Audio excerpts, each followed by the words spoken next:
Hi, Biconomy friends. Welcome to another episode of Biconomy Talks. Today we have guests from Ravault Coin. I'm here with Jack, Abdullah, and Xavier. Let's start with you, Jack. What's the simplest way to explain Ravault to someone hearing about RevC for the first time? Oh, good morning. I'm Jack Chiavelletto, CEO and president of the G Group Corporation. And I've been a real estate developer and builder for the last 45 years. In the last 7, we delivered almost $1 billion in product in the city of Toronto and the province of Ontario, Canada. And I had the pleasure of meeting Xavier, and we teamed up and we came up with a great idea, and that nobody in the market has, is we wanted to do an asset-backed coin, which gives the coin holder the security there is assets backing it, not thin air or some storyline. And the reason why we wanted to do it is because not only we want to secure all our coin holders, but we also want to build a stronger and better development company.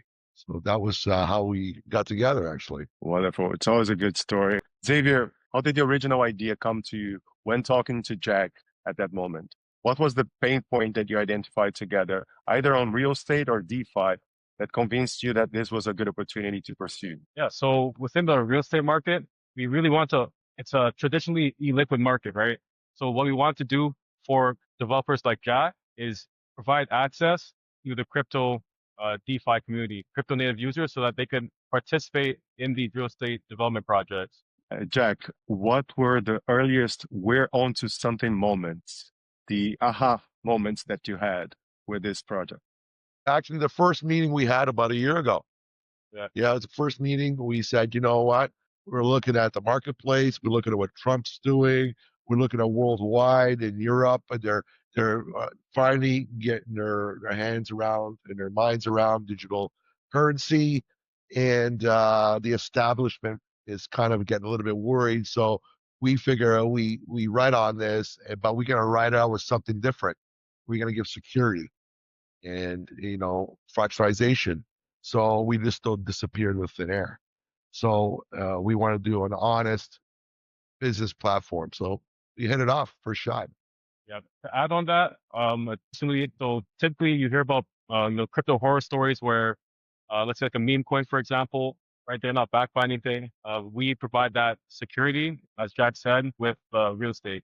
Wonderful. And that's a perfect segue for what differentiates Ravault from other real-world asset tokenization models out there. Like RWAs are hot topic right now. What makes Ravault different from most of them?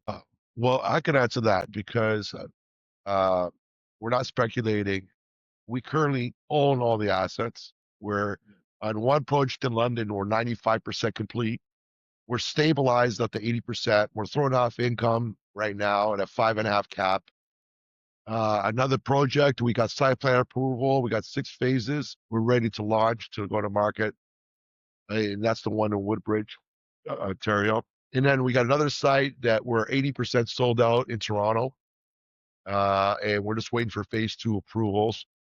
And all these assets not only are ongoing, and we have hundreds of millions on the ground right now, but they're assets that you can tag on fractionalize now, not a year from now, not 2 years from now, the second, because we own them. Makes total sense. Yeah, that sounds like a great advantage, especially with so much information everywhere around us. So is there any other roadmap highlights you'd like to add, a key milestone that you're about to hit over the next 3 months? So one of the key milestones that we have upcoming in these next few months is the launch of our Ravault platform, where retail users could actually use their crypto to buy into our real estate development projects that we have on our website. Great. Okay. That's exciting. We're going to get back to more of the roadmap at the end, because I want to see how you feel about the near future in the market. But for now, let's understand more details on the tokenomics of RevC. I know you have some interesting approach, and it's great to see that it's properly backed by projects that you have already running. It's properly structured. What excites you about the tokenization that you're offering? What you're bringing as you're bridging real estate and real world assets with DeFi mechanic? Well, what excites me the most is instead of the big five or the establishment making all the profits, now token holders makes all the profits. That's what excites me the most. The regular people like ourselves are going to make profit and not worry about hidden fees or any type of red tape, anything like that. That's what excites me because in our community, there's a lot of people that want to, build retirement, build asset back. They can't get into it because they don't have, hundreds of millions of dollars. This allows the people to grow their retirement in a safe way. If you have $50,000, you can't do it. You can't get in this business. We allow that,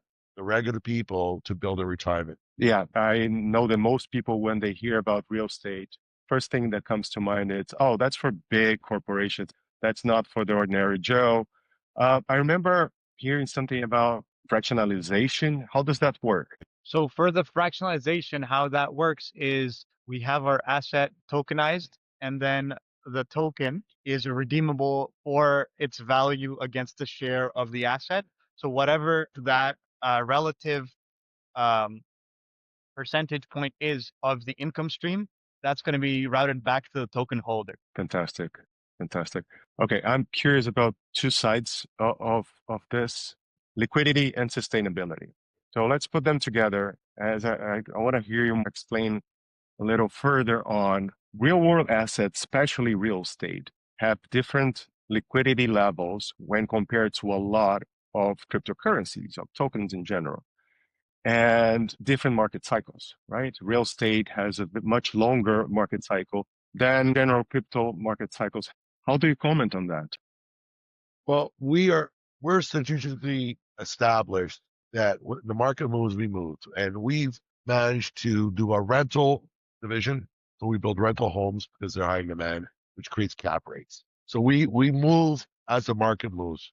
Like the high end homes are now moving. Right now, we're launching products under $1 million because our federal government is giving $1,000 a unit a rebate to all first time home buyers this week, actually.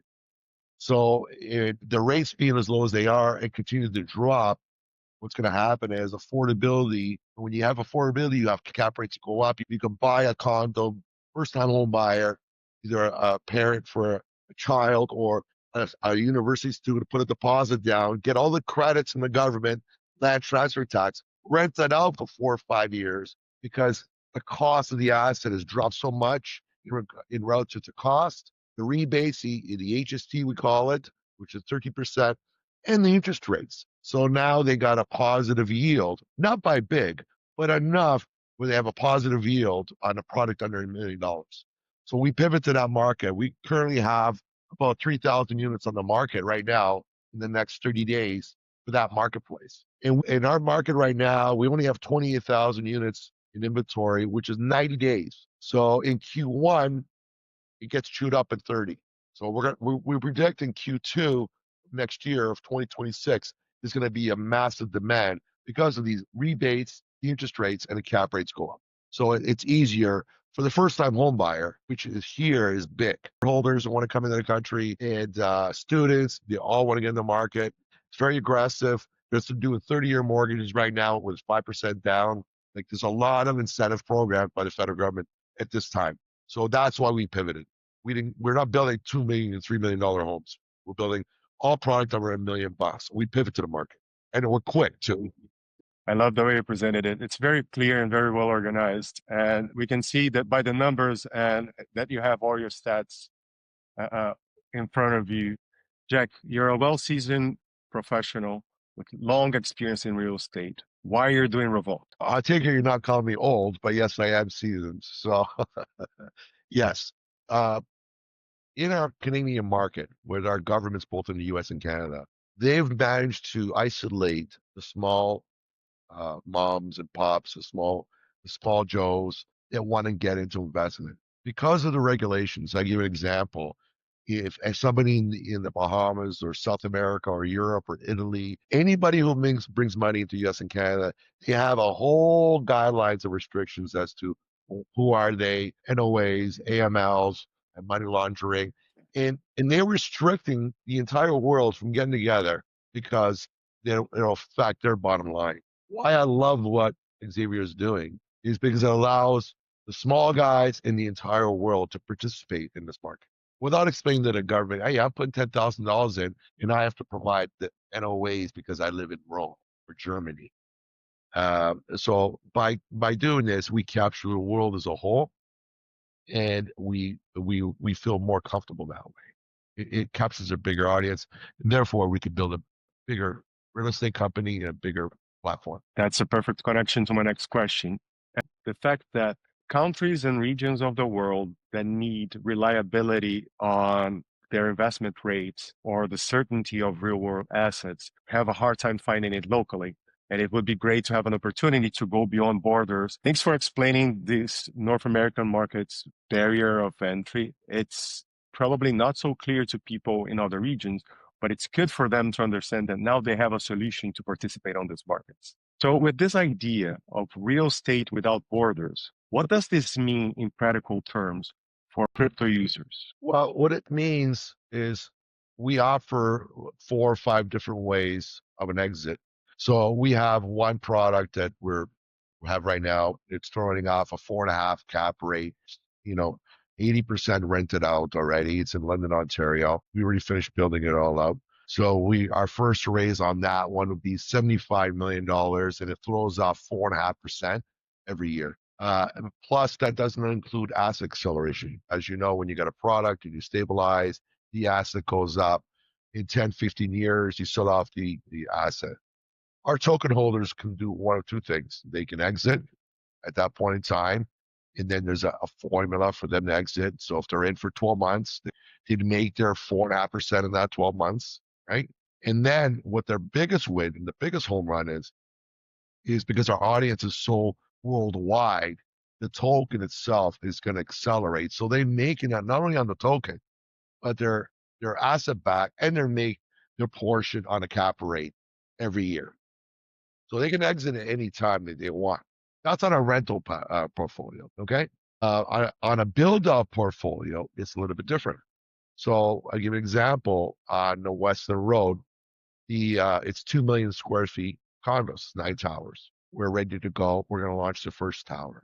We're going to raise a couple $100 million. That project throws off approximately 50% profit, okay? So I give you an example. I retain some equity, and I followed, because they make another token, I still give them the 4.5% equal to the rental portfolio, guaranteed. So the money that goes into the asset, which is secured by the asset, and it accumulates 4.5% on an added basis. And they can exit at any time, right? There's an exit fee for early, because usually, as you know, a project takes about 36 months every tower, right? And we would do phase by phase, right? And then we get their capital back plus the 4.5% of dividends on the cap rate, and they can elect to either cash out, take more coins. We'd accommodate them the way they want. In some cases, I have some people in Germany and Rome right now that want to convert the dividends into assets, and they want to retain a condo or a house. So in order to protect them for taxes back home, which are quite high in reporting, they said, please leave my dividends, take my coin, I'll take an asset instead. And I have a place to Airbnb, or a place to go to, or I have a cousin, a relative, or eventually I want to move to Canada. Canada's a huge country. It's massive. But there's only 2 major cities that control Canada. We're 40 million people. Vancouver, in Toronto, in Ontario, it's worldwide. It's New York City. We're the 3rd largest city in North America. Our regulations, we're not like third world, with all due respect. Our regulations are so onerous. You can't even build a house without going to jail over here without a license. They'll actually convict you. It's a federal offense. So it's very, very tight, very, very onerous. And this is controlled by the Crown Lands, which is federal. So the title to land is insured, land titles. Make these stories up. The law firms that we use is the 2nd largest in North America, which is Miller Thompson. They will protect the token holders. They will protect us as well. But we use only the best of the best, so we can give that security to token holders. Perfect. Yes, that's something that token holders like, different and multiple gateways in and out of an investment and their position. And it's great to see the different investments that you have that will reflect on token holders too. It's clear that it's giving access, global access to anybody in a very attractive but complicated market in North America. And global users, they are far, they might find difficult to have access to understand better. How do you ensure transparency? Would there be audits? I know that you mentioned the law. Anything else that the platform going to offer that they can catch up and see real-time data, reporting? What's their sources of information to keep up with you? Yes, that's a great question because I get that out. So how would it happen is our law firm will create the agreement. We are going to do quarterly reports by a certified quantity surveyor, which is only 3 of them in the province. It's called David O'Keefe. We're going to use Deloitte as our chartered accountant to do our year end, and there'll be one contact senior director, and there'll be our law firm, Miller Thompson, which is the second largest, who can answer any questions to the token holders. So we're going to give quarterly updates to the token holders. It's going to be upfront. All the data, all the legal documents, all the expected return is going to be all upfront. There'll be very little questions to ask, other than they want to hear if there's any issues or not, or if the expected earnings are going up or down, which is not expected at all. So we'll try to give as much data ahead of time and the documents ahead of time, all posted, and everybody, all the contact information. You can pick up the phone and call them. We're going to have an information center live. We're going to have one person live to answer any questions. That's important to us. Communication is the key. Exactly. And blockchain by itself is a system that brings a lot of transparency. Any new types of real estate or different real world assets that you're excited and thinking on tokenizing next? What's next?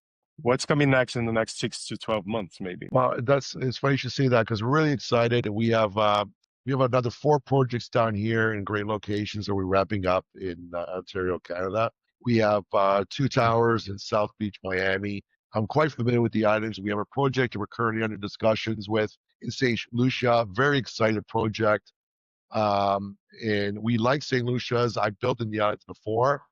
And we like it because some people want to buy some retirement homes and they want to use their coins. They want to be off grid and they actually want to convert it into an asset. It gives them that opportunity to get to the market without any issues.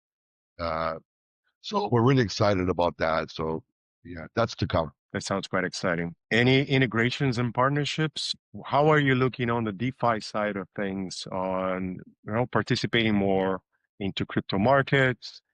Or are you looking at having a BZ? Are you doing a road tour next year? Looking at a BZ schedule to participate on conferences? What kind of integrations and partnerships are coming that users should watch for? In terms of crypto partnerships, we're going to be at Blockchain Futurist. We attended Consensus and Blockchain Futurist this year, and we look to do that again in 2026. Now, for crypto native users, we actually are launching our yield farming pool where you'll be able to get that cash flow from these rental units, for example, and it'll be distributed to all the holders that are staking. And this helps support our liquidity pools for our Uniswap launch as well. Where can our users find more about Ravault? Give me your URLs and I'll be sure to include them on the description of this video. You can find us at Ravault Coin on X and Ravault.com. That's our website. That's where we update our white paper. So if you want to stay in touch with us, join our Telegram and keep checking that website. Wonderful. That's Ravault.com. And I'll be sure to include these links in the video description. So it makes it easier for everybody. Is there anything that is very important for you that we missed discussing today? What do you think? It's important that we come across and communicate to all people, such as yourself and anybody in the network, that we are a regulated builder with real assets, and we want to give the comfort and the profits to my token holders, not to the establishment. That's the message I would like to bring across. And it's time for the small people to make some money, not just the big people. I think a lot of people are gonna love to listen to that message. With our company and our approach, we really went all out. No corners were cut. We spent so much money on making sure everything is perfect. Nobody can beat us on compliance. They don't have the money to beat us. And that's the right way to approach it. Being compliant, having the real world assets to back the project. and having interesting approaches to generate yield or to be attractive to token holders and to get close to them and offer them the whole transparency that they require. Jack, Xavier, and Abdullah, thank you so much for this conversation today. Any final message for our listeners? Stay safe, stay healthy. And That's the right one. So, thank you, guys. See you next.